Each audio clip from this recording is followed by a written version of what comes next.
ये खाने की ज़रूरत होती है। इंसान जो कि क्राउन ऑफ क्रिएशन है, वो भी खाए बगैर जिंदा नहीं रह सकते। हम अपना खाना दूसरे लिविंग थिंग्स से हासिल करते हैं। गोश्त जो हम खाते हैं वो जानवरों से हासिल करते हैं, जबकि सब्जियां और फल हम लोग पौधों से हासिल करते हैं। स्मॉल लिविंग थिंग्स जैसे कि चूंटियां भी अपना खाना खुद तलाश कर रही होती हैं। जितने भी जानवर हमारे इर्द गिर्द मौजूद हैं वो अपना खाना दूसरे जानदारों से हासिल करते हैं। इन जानवरों में बिल्लियां, कुत्ते, शेर, बकरियां वगैरह शामिल हैं। वो जानवर जो अपना खाना दूसरों से हासिल करें उन्हें हेटेरोट्रॉफ्स कहा जाता है। हर तरह के जानवर और इंसेक्ट हेटेरोट्रॉफ्स कैटेगरी में आते हैं। ऑटोट्रॉफ्स ऐसे लिविंग थिंग्स हैं जो अपना खाना खुद तैयार करते हैं। वो अपना खाना किसी दूसरे लिविंग थिंग से हासिल नहीं करते। ऑटोट्रॉफ में पौधे शामिल हैं।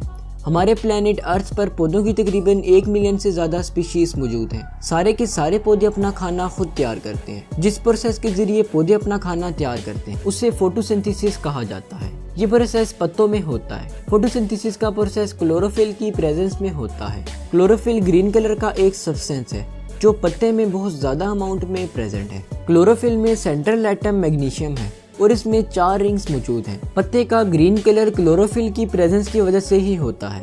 अगर हम पत्तों की डिकलराइजेशन करें यानी उनमें से क्लोरोफिल को निकाल दें तो पत्ते हमें येलो कलर के दिखाई देंगे। फोटोसिंथेसिस के प्रोसेस में रॉ मटेरियल्स के तौर पर कार्बन डाइऑक्साइड और वाटर इस्तेमाल होते हैं। कार्बन डाइऑक्साइड और वाटर के बगैर फोटोसिंथेसिस मुमकिन नहीं है। कार्बन डाइऑक्साइड एक गैस है जो हमारे एनवायरनमेंट में बहुत ज्यादा अमाउंट में प्रेजेंट है। पत्तों में स्मॉल पोर्स मौजूद हैं जिन्हें स्टोमेटा कहते हैं। दिन के वक्त सनलाइट की प्रेजेंस में स्टोमेटा ओपन हो जाते हैं और कार्बन डाइऑक्साइड पौधे के अंदर इंटर हो जाती है। पानी को पौधे में इंटर होने के लिए रूट्स यानी जड़ों का इस्तेमाल करना पड़ता है। जमीन के अंदर पानी बहुत ज्यादा क्वांटिटी में मौजूद होता है और पौधे रूट्स के जरिए इस पानी को एब्जॉर्ब कर लेते हैं और फिर जाइलम के जरिए पत्तों तक पहुंचा देते हैं। जाइलम एक लॉन्ग ट्यूब होती है जो वाटर और मिनरल्स को पौधे के लोअर पार्ट से अपर पार्ट तक पहुंचाती है। जब पानी और कार्बन डाइऑक्साइड दोनों पत्ते तक पहुंच जाते हैं तो पत्ते के अंदर वो आपस में मिल जाते हैं। इन दोनों की रिएक्शन के नतीजे में ग्लूकोज और ऑक्सीजन प्रोड्यूस होती है।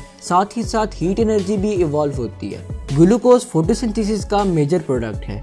ग्लूकोज एक कार्बोहाइड्रेट है जो कार्बन, हाइड्रोजन और ऑक्सीजन से मिलकर बनता है। पौधे का सारा खाना ग्लूकोज की फॉर्म में ही ट्रांसपोर्ट किया जाता है। ग्लूकोज पौधे की ग्रोथ में बहुत इंपॉर्टेंट रोल प्ले करता है। दूसरा प्रोडक्ट ऑक्सीजन बनने के बाद पौधे से बाहर इवॉल्व हो जाता है। ऑक्सीजन गैस स्टोमेटा के जरिए से पौधे से बाहर निकलती है। इसके अलावा फोटोसिंथेसिस के दौरान कुछ पानी बनता है जो फोटोसिंथेसिस के प्रोसेस में ही दोबारा रीयूज हो जाता है। इसलिए ओवरऑल रिएक्शन में हम वाटर को प्रोडक्ट साइड पर नहीं लिखते। अब आप स्क्रीन पर जो इक्वेशन देख रहे हैं ये फोटोसिंथेसिस की इक्वेशन है। फोटोसिंथेसिस के नतीजे में बनने वाली ऑक्सीजन हम सांस के जरिए अंदर खींच लेते हैं। ऑक्सीजन के बगैर हम जिंदा नहीं रह सकते, इसलिए हमारी जिंदगी का इन्हिसार पौधों पर है। कार्बन डाइऑक्साइड हमारी बॉडी में एक एक्स्ट्रा प्रोडक्ट के तौर पर बनती है जिसे हम अपनी बॉडी से बाहर निकाल देते हैं। इसी कार्बन डाइऑक्साइड को पौधे एब्जॉर्ब कर लेते हैं। इस तरह पौधे हम पर और हम पौधों पर डिपेंड करते हैं और दोनों एक दूसरे के बगैर जिंदा नहीं रह सकते। क्या आप जानते हैं कि दुनिया में सबसे पहले फोटोसिंथेसिस किस लिविंग थिंग में हुई थी?